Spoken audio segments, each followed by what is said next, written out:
words you should say in a speech? And what are the last words you should say in a speech?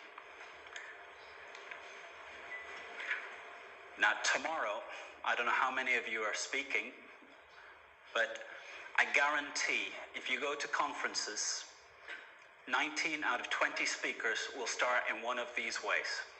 Number one, my name is Connor Neal. I'm from Tango, and this talk is about the latest trend in monitoring strategies.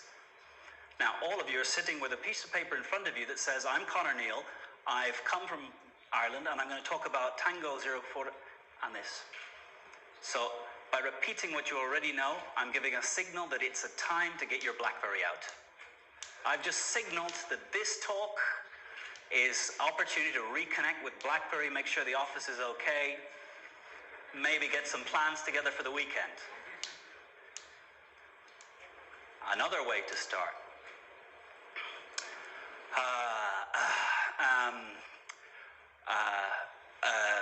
The lights, the mic's working. How much time have I got?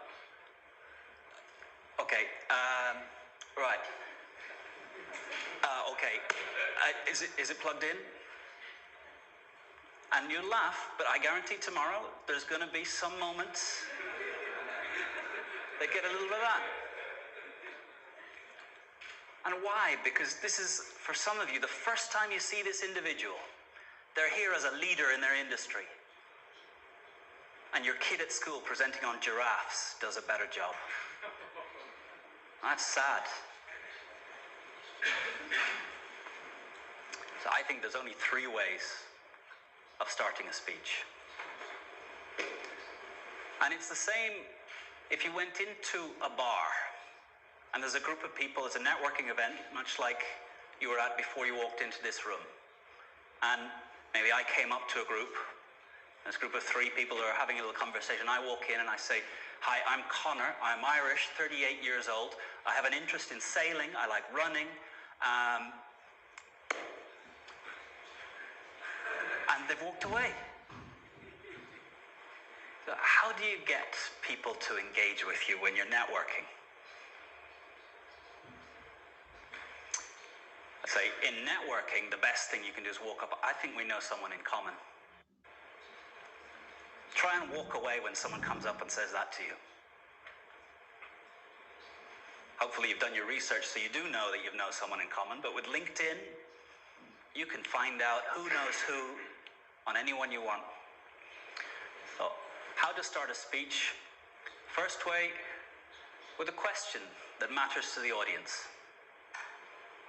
How do you phrase a problem that the audience faces in a question?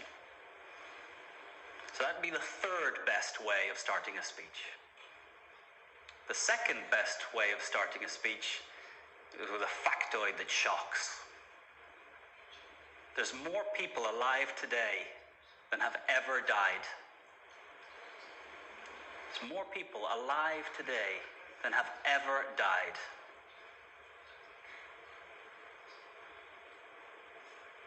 There's a lot of speeches that can follow on from there. Every 2 minutes, the energy reaching the Earth from the sun is equivalent to the whole annual usage of humanity. All the energy, all the cars, everything moving, all the lighting, all the air conditioning of the world in 1 year is equivalent to 2 minutes of sun. Does that change how you think about energy? So, what's a fact that shocks the audience into rethinking? And Google has transformed your ability to get at these facts. Given 2 or 3 minutes, you can find out, 1, whether anything I've said is true, but you trust me because I look the part and I'm from ESA. Those are, in fact, 2 true facts. I usually get someone come up to me at the end, are you sure? How do they measure dead and alive? But it's true. And it's not even close. But the best way to start a speech, and the way way that I hope all of you use from now forward is the same way we start a story to a child. Now, how do we start a story to a child? Érase una vez. Once upon a time. And what happens when you say once upon a time? I can tell you what happens when I say once upon a time. My daughter leans forward, gets ready to hear, engages. And we were all trained as kids to know when a story's coming. We also know when a teacher is about to deliver a 40-minute boring lecture that has no impact on our lives. But in business, you don't hear Jack Welch saying once upon a time. Steve Jobs doesn't start his speeches once upon a time. So there's a grown-up way of saying once upon a time. And if you listen to the conversations that are interesting around you at a dinner table, in a networking event, if you listen to the people that are gathering, the group of 8 that are listening to them, the way they're talking is different. The way they start is different. The way you tell stories as an adult is, in October, it was the last time I was in this room. There were 120 people in the room, and I was having a little conversation with one of the world experts on public speaking. And he said something to me. He said something to me that's had me thinking ever since. He said something to me that changed what I think about what's important in speaking. So now I can pause for about 30 seconds, 2-3 minutes, and you want to know what he said. So, in speaking in sales, we assume self-interest.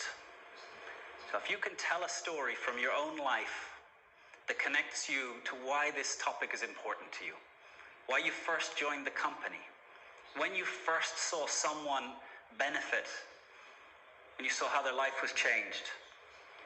And I think here, exploring what quality of life means for you. In your business, how do you affect quality of life for a customer? Because that's where the stories that will start to connect you to the audience will come from. Because stories are about people. They're not about objects, they're not about things. It's about the people behind the things. If you want to tell a good story about Tango, don't talk about the software. Talk about the people who built the software. What they do, how they are, what's important to them, what they sacrifice. And in your own life, what does quality of life mean? What sacrifices have you made to achieve something that was more important? And if you can tell stories and the audience connect with those stories, then they want to hear what you have to say. And all the reasons and all the benefits, they're all written in the document and in the PowerPoint. But they need to trust you. And they need to care about you as a person to engage with you and then decide that they will act.